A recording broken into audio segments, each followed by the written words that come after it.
이게 복음입니다. 복음이란 참으로 신비하면서도 놀랍고 또 심오하면서도 위대합니다. 그러나 아직도 진짜 복음이 뭔지를 모르고 사는 사람들이 참으로 많이 있습니다. 복음이라고 하는 것은 헬라어로 얘기하면, 굳이 헬라어로 얘기한다면 유앙겔리온이라고 하는 말인데, 이걸 해석을 하면 좋은 소식 혹은 기쁜 소식이다. 이것이 유앙겔리온 복음이라고 얘기합니다.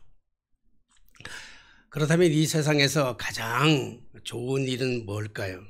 또 이 세상에서 가장 기뻐할 만한 일은 뭘까요?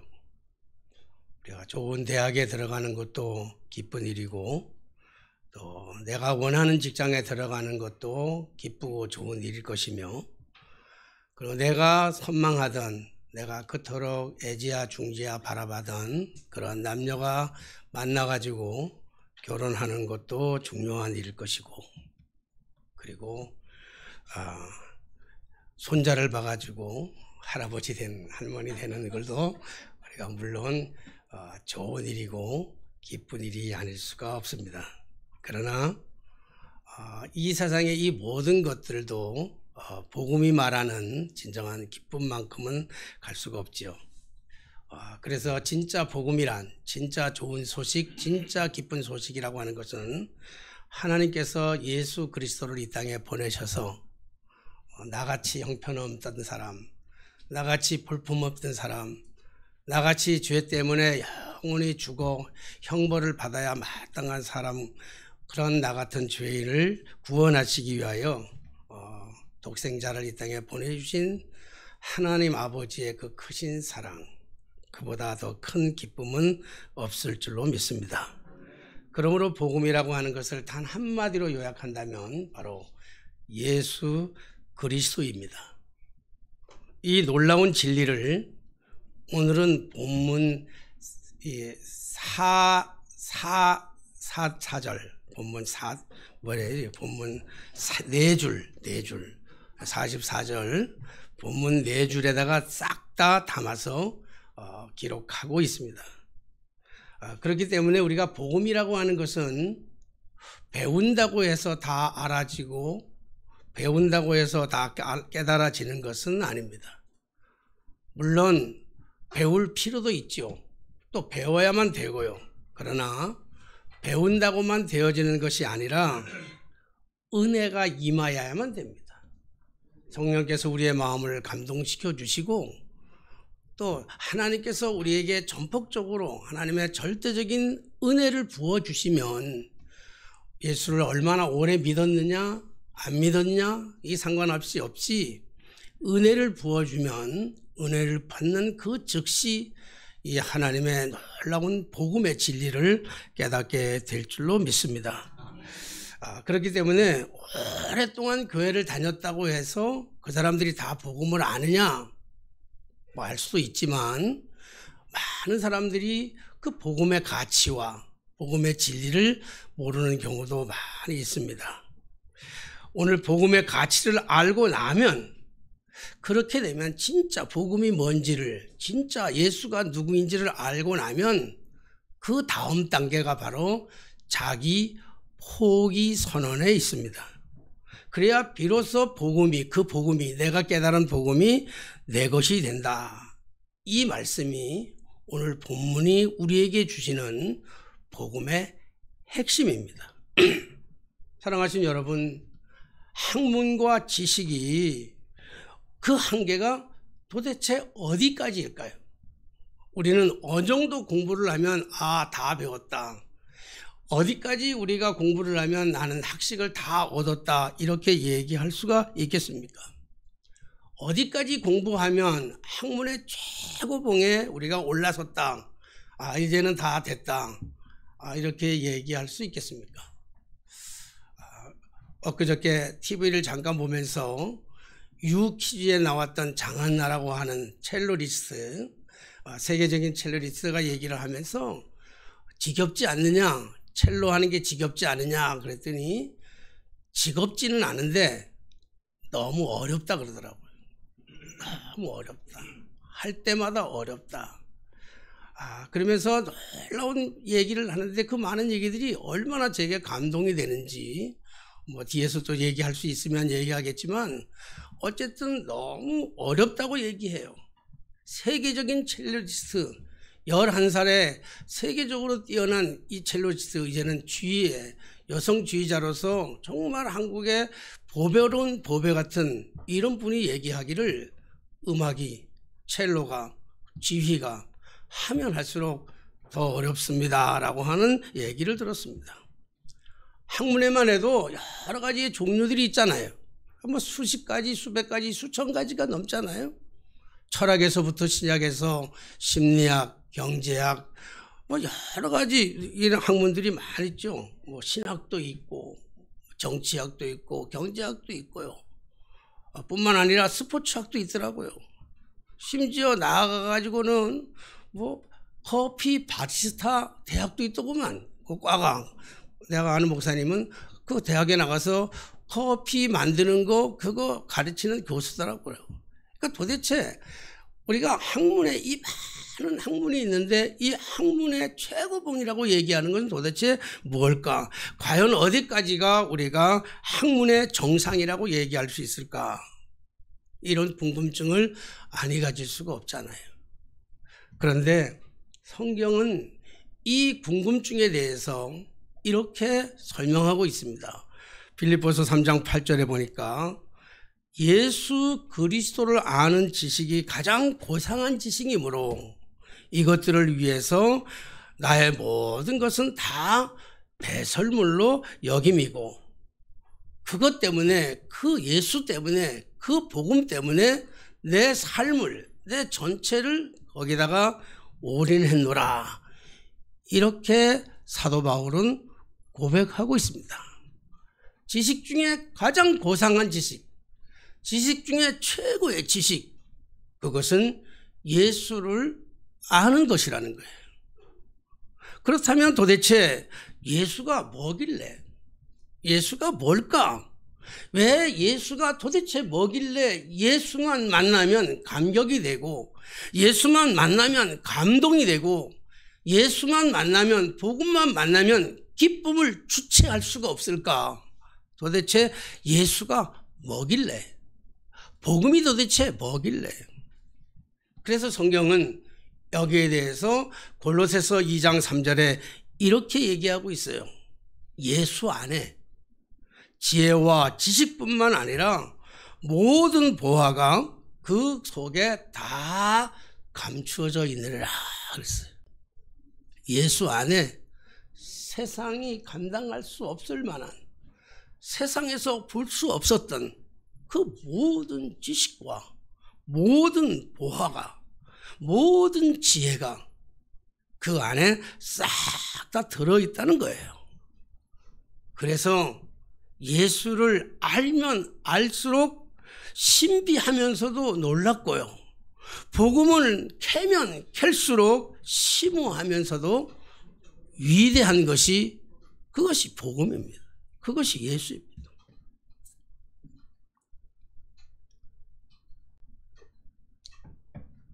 사랑하신 여러분, 제가 물을 마셨는데 오늘 제가 1.5리터 생수, 3다수 1.5리터 되는 생수를 10개를 가지고 와가지고 그 10개 다 줄 테니까 이거 10개 생수 1.5리터짜리 10개 금 한 돈 값을 주고 사라. 그러면 사시겠어요?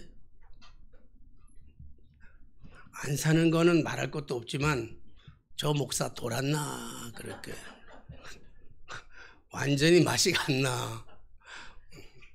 사는 사람 보고 와도 사는 사람한테 만약에 그런 사람 어쩌다가 그냥 사주는 사람이 있다고 한다면 다른 사람들이 얘기할 거예요. 멍청이 쪼다 얼간이 바보 아니야 그걸 사게? 내가 그걸 그렇게 판다고 얘기하면 여러분들은 사기꾼이라고 그렇게 얘기할 겁니다. 그런데 만약에 이 똑같은 물을 사막 한가운데서 며칠 동안 물을 먹지 못해서 이제 하루를 더 견딜 수가 없는 그 사람에게 지금 그 사람이 가지고 있는 황금 실은 황금 마차하고 오늘 이 1.5리터짜리 물리들은 10병하고 바꾸자 그러면, 이걸 사라 그러면, 이거하고 바꾸자 그러면 바꾸시겠어요? 안 바꾸시겠어요? 뭐 대답을 못 하시고 이렇게 내 눈치만 보세요. 바꿀 거예요? 안 바꿀 거예요? 바꾸는데 그 중에서도 안 바꾸는 사람들이 있을 거예요. 그 중에 안 바꾸는 사람이 있다고 하면 그 사람은 자신의 생명보다 황금을 더 사랑하는 사람이에요. 아니면 지금 그 자리에서 물의 가치가 얼마나 소중하고 이 물의 가치가 얼마나 진리라고 하는 사실을 알지 못하면 결국 황금 마차 지키다가 생명을 잃어버리고 말 것입니다. 이런 관점에서 오늘 성경 본문을 들여다보면 복음의 의미와 가치를 우리가 깨닫게 되는 것이지요. 그냥 이 본문은 그냥 100번 읽고 1000번 읽고 10,000번 읽어도 이 본문의 의미를 깨달을 수가 없는 거예요. 무슨 말을 하는지를 도대체가 깨달을 수가 없는 거예요. 천국은 마치 밭에 감추인 보화와 같으니 사람이 이를 발견한 후에 숨겨두고 기뻐 돌아가서 자기의 모든 소유를 다 팔아 그 밭을 사느니라. 이 네 줄 문장 안에 어마어마한 이 진리가, 심오한 진리가 싹 담겨져 있는 동시에 또 이 말씀 속에는 모순이 들어있는 것 같아요. 왜냐하면 말이죠, 왜 이걸 모순이라고 얘기하면, 만약에 이것이 사실이라고 한다면, 이 말씀대로 한다면 이렇게 행하지 않을 사람이 세상에 어디 있겠어요.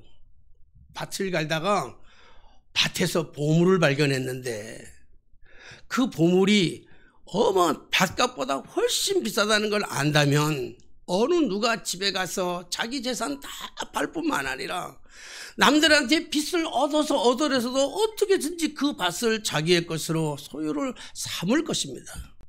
그런데 말입니다, 문제가 있잖아요. 그 밭에 감추인 그 보물이 그냥 일반적인 돌덩거리인지 일반적으로 그 돌덩거리가 비싼 보물인지를 어떻게 구분할 수 있겠느냐는 거예요. 사람들은 구분이 안 되는 거예요. 그게 구분된다면 당연히 그렇게 하겠지요. 근데 밭에 감추인 보물이 진짜 보물인지를 어떻게 알겠어요?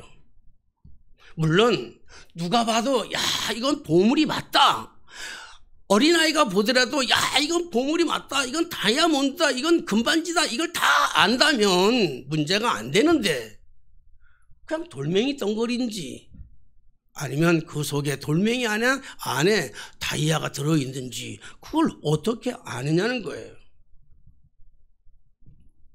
저는 며칠 전에 친구 목사네 집에 가가지고, 친구 집은 아니지만 교회 가가지고 사무실에서 커피 한 잔을 얻어 먹었어요. 커피를 주더라고요. 근데 잔이 조금은 이상하게 생겼어. 잔을 먹는데 그 목사님이 얘기해요. 목사님, 지금 먹고 있는 그 잔이 커피 그 잔이 얼마인 줄 아십니까? 그러더라고. 뭐 그런 관심도 없고, 그러니까 내가 얼마인데 그랬더니 그거 하나가 300만 원짜리입니다 그러더라고. 교인이 줬대. 잔 하나가 300만 원이래. 잔 하나가. 그리고 얼마 전에는 우리 지방의 목사님이 손주를 봤어. 하도 자랑을 하니까, 보이기만 하면 자랑하니까 자랑 한 번 할 때마다 10,000원 그랬어. 그래가지고 돈이 많이 모아졌는데 그 돈을 많이 모아졌는 걸 가지고 밥도 사고 커피도 산다고 그래가지고 저 양수리 쪽 그 강변에 어디 갔는지 잘 몰라. 지금도 몰라. 차 타고 갔으니까 나니까 갔는데 그 집에 가니까 커피 한 잔에, 커피 한 잔, 알죠? 뭐 이런 게 아니고 그냥 커피 한 잔에 3만 원이래. 3만 원.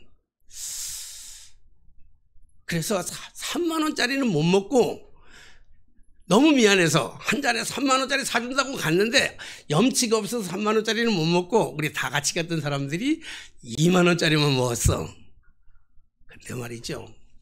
300만 원짜리 잔에다가 담은 커피를 먹나 종이컵에다 커피를 먹나 나는 똑같더라고. 솔직하게 얘기해서 2만 원짜리 커피를 먹는 것보다 우리 봉다리 커피가 나는 훨씬 더 맛있더라고요. 아멘. 그런데 만약에 300만 원짜리 커피 잔하고 그리고 돈 5만 원을 갖다 놓으면서 나보고 뭘 가질래 얘기한다면 그게 300만 원짜리라고 말하지 않는다면 나는 100번이고 1000번이고 10,000번이고 5만 원짜리를 집을 거예요. 왜요? 가치를 모르니까.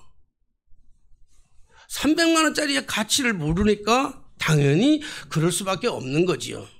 여러분, 피카소가 그린 그림 가운데는요 1,000억이 넘는 그림이 있대요.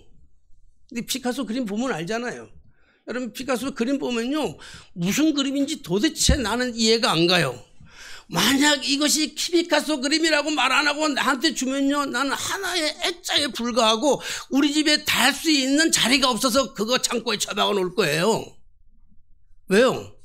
가치를 모르니까. 가치를 몰라서. 저는 아직도 14K하고 순금하고 구분이 안 돼 나는.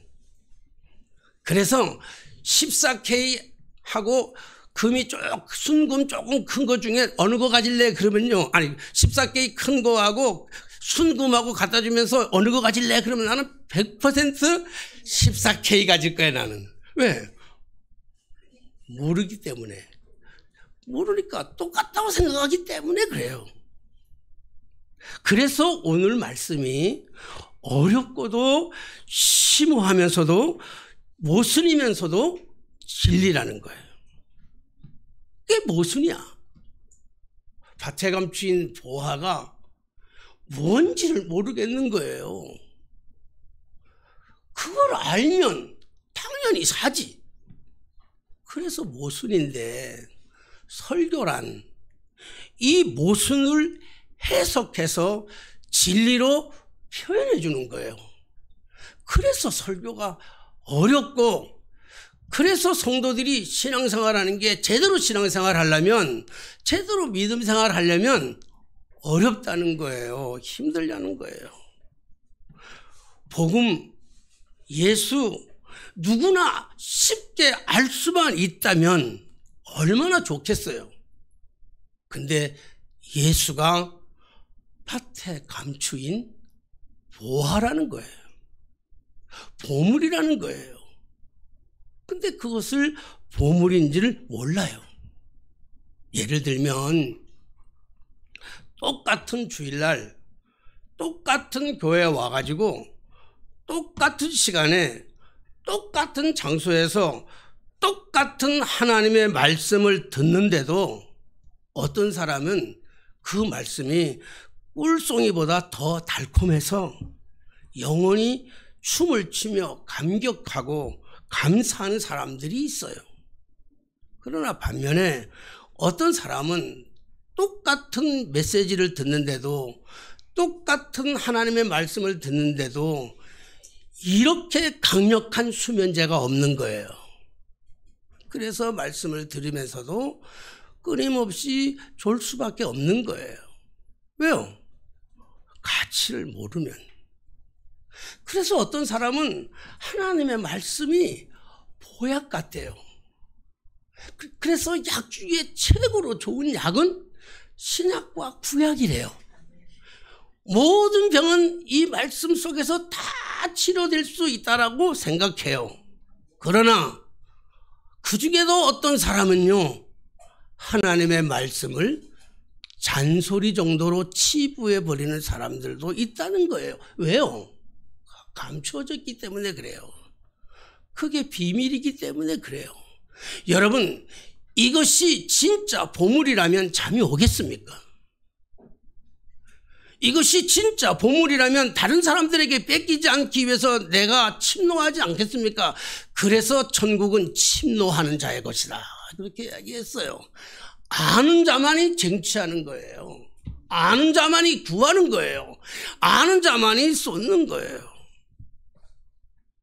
그 차이는 간단해요. 가치의 중요성을 아느냐 모르느냐의 차이예요.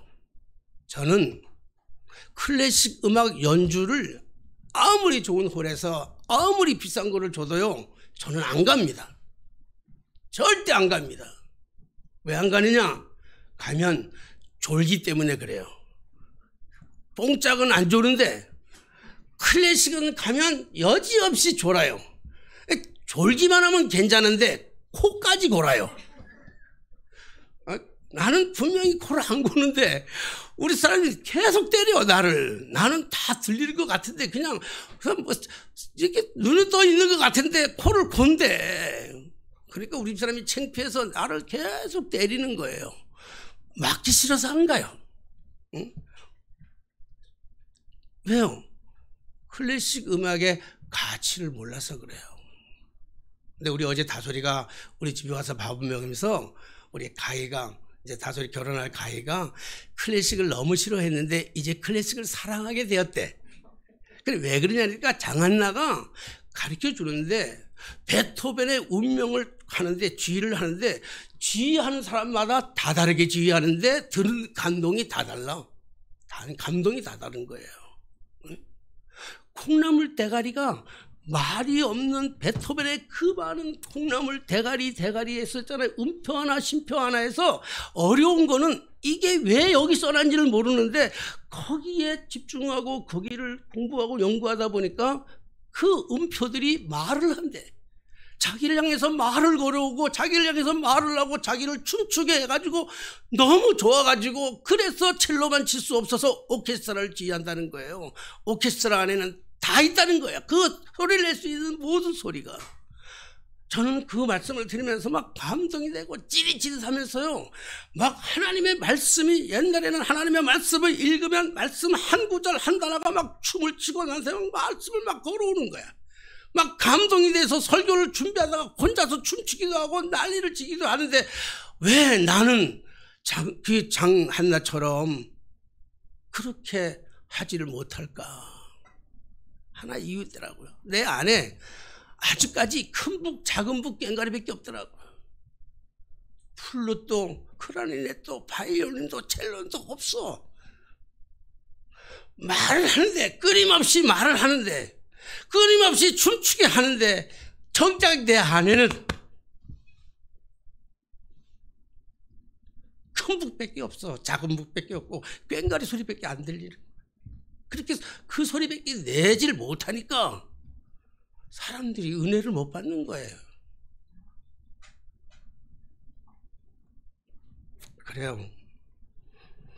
우리의 가치의 중요성을 모르면, 예수 복음의 가치의 중요성을 모르면 한낱 헌신짝처럼 버린다고요. 이 안에 어마어마한 진리가 숨겨져 있다고 한다면 파고 또 파고 또 팔 거예요. 그러나 그 진리를 모르니까 한낱 집에 장식품에 불과한 거예요.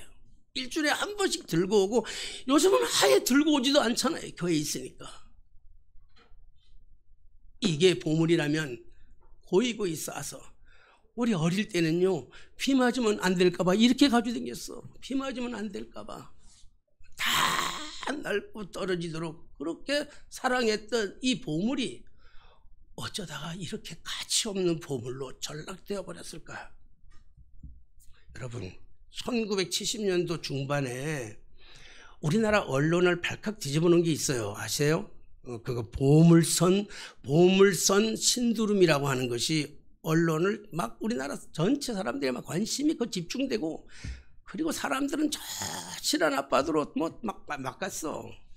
거기 전라남도 신안군 중도 앞바다. 이렇게 하면 여러분 그러면 잘 표현 안 되겠지만 우리 소속 목사이며 원로 목사님이 지금 살고 있는 동네가 이 동네야. 전라남도 신안군 중도면이라고 하는 그 앞바다에서, 거기는 바닷가니까 어부들의 삶의 일상이에요. 그래서 어부들이 앞바다에서 고기를 잡는데, 그물을 던져서 고기를 잡는데 가끔씩 그 그물에 올라오라는 고기는 안 올라오고 이상한 사발 같은 그릇이 자꾸 올라온단 말이에요. 그러니까 그 사람들은 그 그릇이 뭔지를 모르니까 때로는 다 갖다 버려. 짜증내면서 성질내면서 뭐 이런 게 올라와 그러고 버려. 그리고 뭐 좀 좋은 그릇 있는 것 같으면은 몇 개를 주워다가 집에 가져와가지고 잿더리로 쓰기도 하고 혹은 개 밥그릇으로 만들어놓고 썼어요. 그러던 어느 날 서울에 고물상을 하는 엿장수가 그 정도를 가게 된 거야. 고물 사러. 가다가 보니까 어느 집을 들어가서 이렇게 보니까 어부 집에 들어가서 이렇게 보니까 개가 밥을 먹는데 그 밥그릇이 신통하게 생겼어. 좀 다르게 생겼어요. 그리고 어부를 오셔가지고 저 밥그릇 내가 좀 비싼 값을 줄 테니까 나한테 안 팔려냐고 그랬더니 이 밥그릇은 뭐 하려고 그러냐고. 이 밥그릇 그냥 가져가라. 그냥 가져가는데 그냥 가져가지 말고 그냥 가져갈 바에야 엿이나 좀 주고 가시오. 그래가지고 엿 좀 줬더니 엿을 듬뿍 줬더니 잠깐만 우리 집안에 잿더리가 하나 있는데 그거까지 가져가라고 잿더리도 주더래.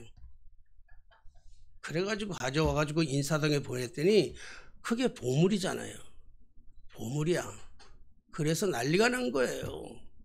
그게 소문이 나면서 난리가 나서 이 도굴꾼들이 그 신안 앞바다에 가가지고 그 훔쳐가지고 난리가 난 적이 있잖아요. 여러분, 만약에 이 어부가 이것이 수천만 원 가는 수백만 원 가는 보물이라고 하는 것을 알았다면 그 엿장수한테 헐값에 팔았겠냐고요. 절대 안 팔았을 거예요. 그의 눈에는, 어부의 눈에는 아무리 좋은 것도 보물같이 여기잖아. 똑같이 생긴 것 같으니까 하찮게 생기니까 연 몇 가락에 팔아버리는 거예요. 사랑하신 여러분, 오늘 우리가 마치 하나님의 이 거룩한 말씀을 연 몇 가락에 팔아버리는 그러한 삶을 살아보지는 않는지요. 우리 예수님이 우리의 삶 속에 헌신적 같은 사람이 아닌지요. 그렇게 필요한 사람이 아니라고 생각하는 것은 아닌지요. 마치 에서가 야곱에게 팥죽 한 그릇에 자기의 장자의 직분을 팔아버린 것처럼 말입니다. 우리가 쉽게 웃어 넘길 만한 비하인드 스토리가 아니에요. 어쩌면 지금 우리가 영적인 소경이 되어서 예수를, 하나님의 말씀을, 성경인 이 귀한 말씀의 이 성경책을 마치 개 밥그릇만도 못하게 취급해버리는 그러한 삶을 혹시 우리는 살아가고 있지는 않는 것인지요. 그러므로 믿음의 눈이 열려야 됩니다. 십자가의 주님이 보일 것이고 믿음의 눈이 열리면 비로소 저 십자가에 나를 위해서 그렇게 처절하게 내 죄 때문에 돌아가신 예수 그리스도가 보이실 것이고 믿음의 귀가 열려야 오늘 이 하나님의 우리에게 주시는 이 말씀 한 구절 한 구절이 꿀송이보다 더 달아서 밥은 안 먹을 망정, 밥은 몇 끼 굶을 망정 이 말씀을 읽고 또 읽지 않으면 견딜 수 없는 이 마음, 이 귀가 열려야 될 것이며 그리고 믿음의 가슴이 열려야 비로소 이 말씀이, 비로소 예수가, 비로소 복음이 이거야말로 세상에 그 어떤 것보다도 소중한 보물, 그 어떤 것보다 소중한 좋은 소식, 좋은 기쁨이 될 줄로 믿습니다. 그러므로 복음의 가치를 알고 예수 그리스도가 복음이라면 오늘 성경이 말하는 밭은 세상을 말하고 그리고 보화는 바로 복음이며 예수 자신을 말하는 것이며 발견자는 성도들을 가리켜 하는 말입니다. 사랑하신 여러분, 오늘 예수 그리스도의 복음이 이 세상의 그 어떤 보화보다도 그 속에 그 안에 모든 지혜와 모든 지식과 모든 보물이 다 담겨져 있다고 한다면 그것이 진짜 복음이라면 복음에 우리의 삶의 전부를, 내 삶의 전부를 올인하지 않겠습니까? 복음엔 내 삶의 전부를 걸 만한 가치가 있는데 여러분 여전히 주저하시렵니까? 오늘 이 복음에 심오한, 참으로 신비하면서도 놀랍고 심오하면서도 위대한 하나님 이 복음의 말씀, 예수 그리스도를 위해서 우리의 이 삶의 전부를 못 건든다 할지라도 우리의 삶의 일부만이라도 거기에다가 다 투자하고 그분만을 바라보며 그분을 소유하기 위해서 힘써 믿음 생활하는 저와 여러분들의 삶에 되게 되시기를 주님의 이름으로 축원합니다. 기도하겠습니다. 살아계신 하나님 아버지, 은혜를 감사합니다. 주께서 날마다 들려주시는 이 복음의 메시지를 들으면서도 믿음의 귀가 닫혀져서 하나님의 이 어마어마한 놀라운 소식들을 우리는 정말 핫한 소식으로 들었을 때가 얼마나 많았는지 모릅니다. 다시 한번 우리의 믿음의 눈을 열어 그리스도를 보게 하시고, 다시 한번 우리의 믿음의 귀를 열어서 주의 음성 듣게 하시고, 다시 한번 우리의 믿음의 가슴을 활짝 열어서 주님을 나의 주님으로 모실 수 있는 저희들이 되게 하여 주옵소서. 예수님의 이름으로 기도하옵나이다. 아멘.